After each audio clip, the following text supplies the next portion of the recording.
The iPhone 16 Pro gets a bigger display and the 5x tetra prism zoom from the Max without a price hike. Add in promising Apple Intelligence features, a smarter Siri and longer battery life, and this is a compelling flagship phone value.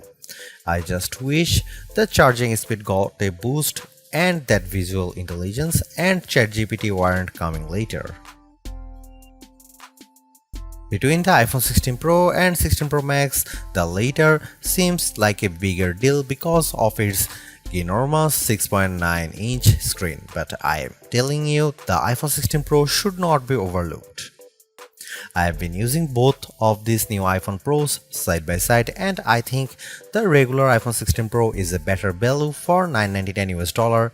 You get a bigger display than last year, the most powerful 5x zoom that used to be a Pro Max exclusive, and an impressive battery life boost based on our testing. Otherwise, the iPhone 16 Pro has all the same goodies as the Pro Max, including the powerful A18 Pro chip, upgraded 48MP ultra-wide camera, and impressive video features like 4K 120fps slow-mo videos and audio mix for zapping background noise. Apple Intelligence features like writing tools and the new Siri are promising based on early testing of the iOS 18.1 developer beta, but that won't officially arrive until October.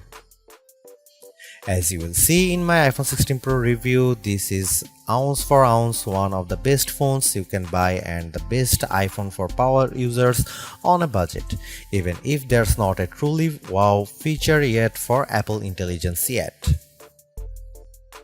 The iPhone 16 Pro goes on sale September 20 and starts at $999 US for 128GB of storage. It's worth noting that the iPhone 16 Pro Max features 256GB of capacity in its base model.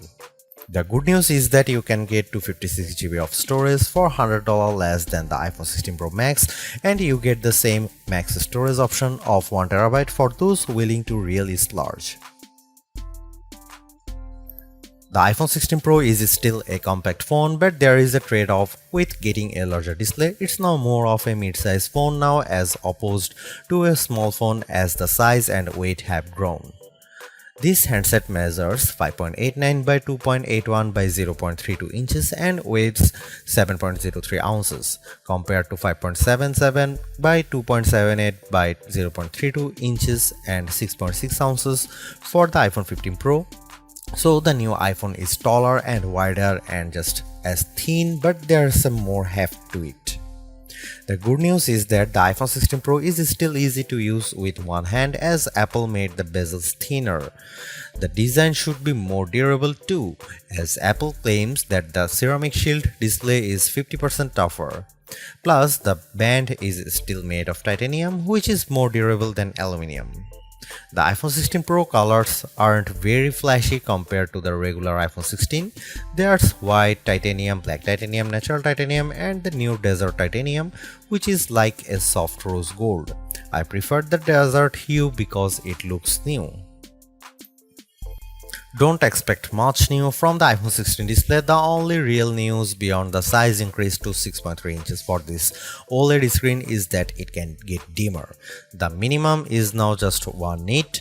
I put the two phones side by side in a dark room and I noticed the difference immediately.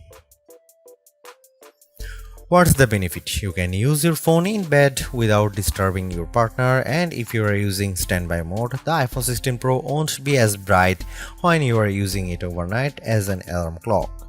Otherwise, you get the same 120Hz refresh rate on this Pro Motion display and the same max brightness. Apple claims a peak brightness of 2000 nits outdoors and 1600 nits for HDR content. We simulate outdoor conditions with a flashlight and the iPhone 16 Pro reached 1553 nits. That's higher than the Galaxy S24 Ultra but way behind the Google Pixel 9 Pro. Apple has added a new button to the iPhone 16 Pro, but it's not technically a button. The camera control is a recessed capacitive switch that provides haptic feedback. Press once to launch right into the camera and press again to snap a photo. It's simple and works well in landscape and portrait mode. I found it easy to launch straight into the camera, and I like that you can press and hold the camera control to record a video. Though, if you take your finger off the button, the video stops. I wish you could customize that. The camera control has a lot of tricks, including the ability to zoom in and out by sliding your finger left and right on the button, and a soft double press launches a mini menu.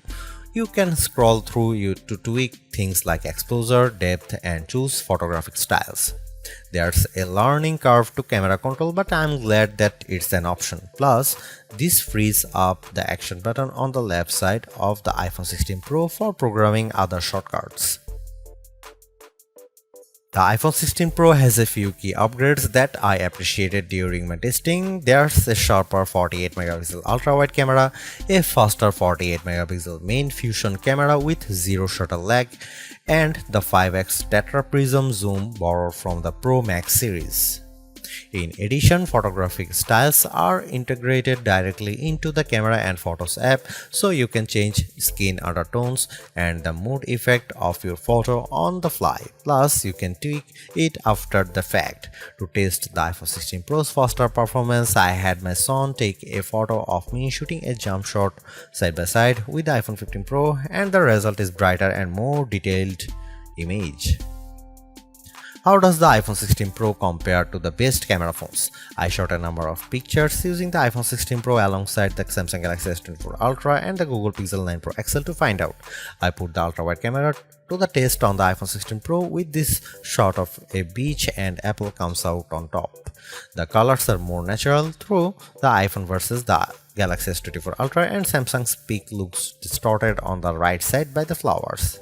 Here are some camera samples of iPhone 16 Pro.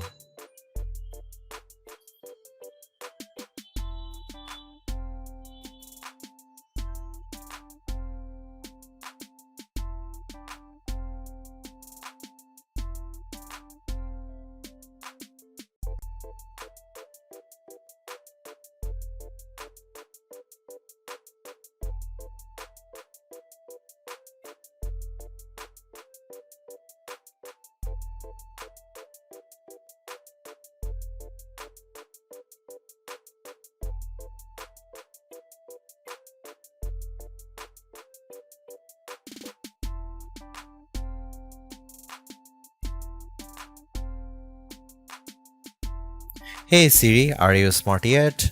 Apple Intelligence isn't officially coming to the iPhone 16 series until October, but I was able to try out some of this feature ahead of its official launch as part of the iOS 18.1 developer preview. Writing tools can be fairly helpful. I used it to summarize a long note in the Apple Notes app and it came up with a useful summary. I also had fun with writing tools trying to rewrite an email I purposely wrote in a root tone, choosing the professional option, and the result was indeed closer to what I would usually send. I also used Apple Intelligence to look up how to do various things on the iPhone and get back step-by-step instruction for how to screen record on your iPhone, so you'll definitely spend less time looking up how to at online. On the Photos front, my favorite Apple Intelligence feature is Memory Movie. You can give the Photos app a prompt like a beach memories through the years with an upbeat soundtrack, and you will see the AI go to work sifting through all your photos and videos, and the end result was pretty satisfying, fittingly ending with a sunset peak. While it's overdue, I appreciate that the iPhone 16 Pro has a clean up button, which is basically Google's Magic Eraser on iOS. Apple's version of this feature is smart enough to identify objects or subjects you might want to remove, and it works quickly. But the feature struggled in some cases to completely erase what I didn't want in the frame. Siri is definitely the biggest upgrade with Apple Intelligence. It's a lot more conversational and forgiving of mistakes as we speak. For example, I was able to correct a timer from 10 minutes to 5 minutes on the fly and Siri got it right. The new Siri in Apple Intelligence is also better with follow-up questions. For example, I could ask about the weather today and then say, how about the rest of the week? And I got an extended forecast. Siri was also smart enough to answer who do the Yankees play next and what are the odds in succession. Though it couldn't tell me who the starting pitcher was, I got several links instead. Another plus is that you can talk to Siri just by typing. You tap the bottom of the iPhone 16 Pro to enter your query, which comes in handy when you can't talk. Siri is definitely getting better, but it doesn't have that wow factor that you will experience with Gemini Live Voice or GPT-40 Voice, where it feels like you are having a real conversation with a chatbot.